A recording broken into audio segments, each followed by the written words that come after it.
welcome. All right, calm down, T-Roy.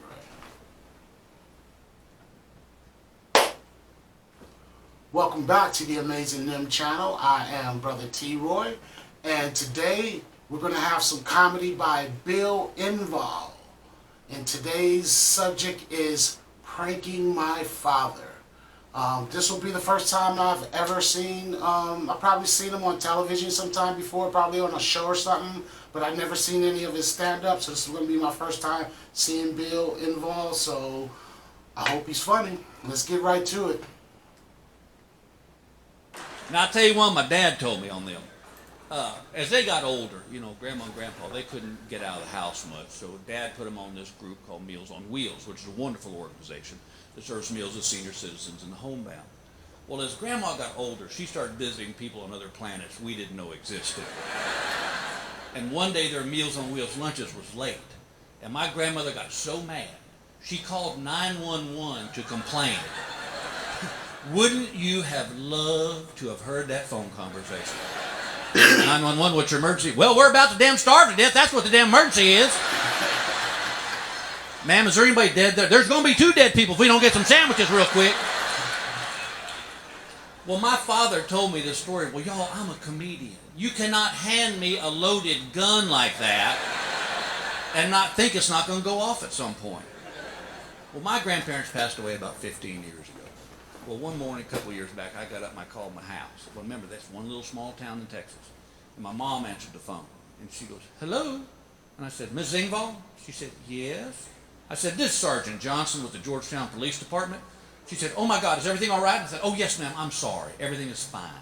I said, listen, we're just clearing out our books for the end of the year. And we know, so we had to send emergency vehicles out to your mother-in-law's house because she called 911 about their Meals on Wheels lunches being late. My mother goes, you need to speak to my husband. I mean, she threw him right under the bus. There was no, we're sorry, we'll make it okay. It's his mama, deal with him. And I said, well, is he home? And she said, well, yes, officer, he is, but he's in the shower. And I said, well, ma'am, if you could get him, that'd be great. And she goes, well, all right. And she sets the phone down. Well, you know when folks set the phone down, you can still hear the conversation. And I hear my mother go, Bill, it's the police. They want to talk to you about your mother. And I hear my father yell from the shower, my mother's dead.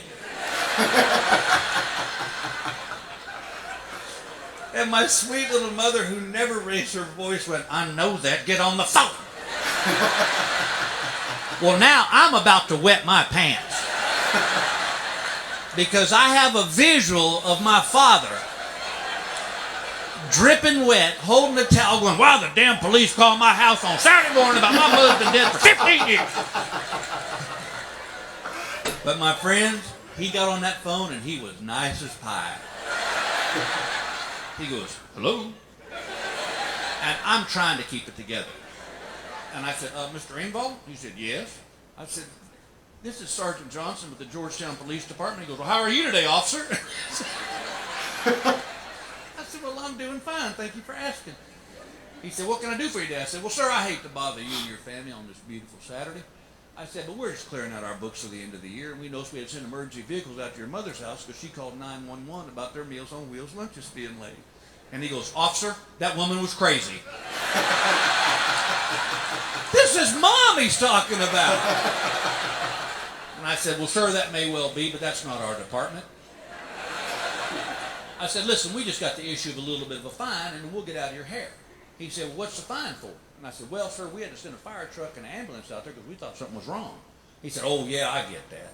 He said, how much is the fine? I said, well, that depends. He said, on what? And I said, sir, do you remember what they had for lunch that day? And there was a pause. So I figure he's on to me. You know, he's going to go, Bill, shut up. And he goes, I'm sorry? I said, well, whatever they had for lunch that day will determine on how big or little the fine is.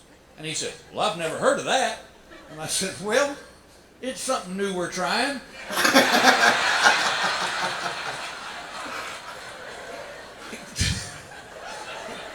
said, well, how does it work? And I said, well, funny you should ask. I said, all right, sir, let's say they had a bowl of soup for lunch. Well, that fine's only like $10. But if they had like a meatloaf sandwich, sir, you ever done this? Your wife cooks your meatloaf on a Monday night. Well, then that next day you cut you a cold slab of meatloaf with mustard, mayonnaise, pickles, lettuce, onions. He goes, oh, I love them sandwiches. I said, well, that's going to be a little more money. Can you understand that? And he goes, yeah, that makes sense. Really? And this is an educated man. He's not some rube from the sticks. So I said, so if you could think what they had for lunch that day, we'll get this whole mess cleared up and you can go on with your weekend. He goes, boy, I'm just trying to think, officer. He goes, I don't remember what they had for lunch that day. I said, well, maybe your wife knows. And he goes, hey, good idea. He goes, hey, Mary, what did they have for lunch that day? She goes, hell, I don't know. That was 15 years ago. He said, officer, we can't remember what they had for lunch that day. That was just too far back. I said, boy, we really want to get this cleared up, sir. I said, just think really hard. I mean, did they have a salad? Because, well, then that's only like $15. But if they had like a turkey sandwich, now, sir, you ever done this? Your wife cooks you Thanksgiving dinner. Well, then that next day he takes some of that turkey with some dressing and cranberry sauce. He goes, oh, hell, that's my favorite sandwich of all. I said, well, that's going to be a hell of a lot more money. He goes, I bet it is. And I'm not even disguising my voice. This is his only son speaking to him. So just, sir, think really hard, man. What was it they had for lunch today? And we'll get this whole thing cleared up and you can go on with your weekend. He goes, officer, he goes, look, I'm going to tell you right now. He goes, I can't remember what they had for lunch that day. That's just too far back. He goes, let me do this. He said, why don't I pay the larger the amounts of fine, and that'll cover everything. And I said, sir, I wish we had more folks like you in the world. But you can see how that screw up our books, right? And he goes, oh, hell yeah, I guess it would, wouldn't it? Yeah. I finally went, Dad, it's me. And he went, go to hell.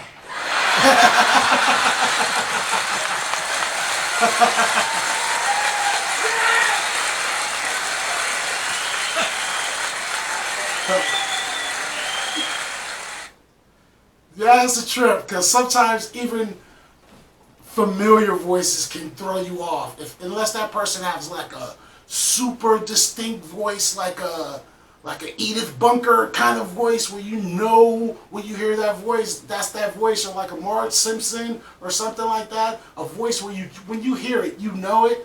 A lot of times when you talk to people every day and whatnot, and then say something comes up, unless they have like a certain accent or something like that, when you get on the phone, most people sound just like the normal person, unless they say, this is so-and-so, and then you'd be like, I connect the voice now. So I can see how Pops was possibly tricked. I won't say not a fairly good trick to play on your Pops, but if I was the Pop, I would have been like, my mom's been dead 15 years, I ain't paying no damn fine. What are you talking about? I would have like busted through the call, because I kind of like bust through calls sometimes when I'm on the phone. Get to the point, lady. Get to the point, dude. I don't want to hear about it. I'm from so-and-so company and such. I'm like, get to the call. What do you want? Bam, bam, bam. And I'll go from there. So I probably would have busted that call out a lot earlier. But great prank to play on your father. Mom just being a mom, and you being the only son, Bill, he probably should have picked up on your voice. Great routine. I'm glad I saw it. I'm going to look to find more stuff from Bill Engvall. And I want to thank you guys for coming out and watching this comedy with me. Don't forget to like, comment, subscribe, and come back and see your brother here on Amazing Nim Channel. Take care.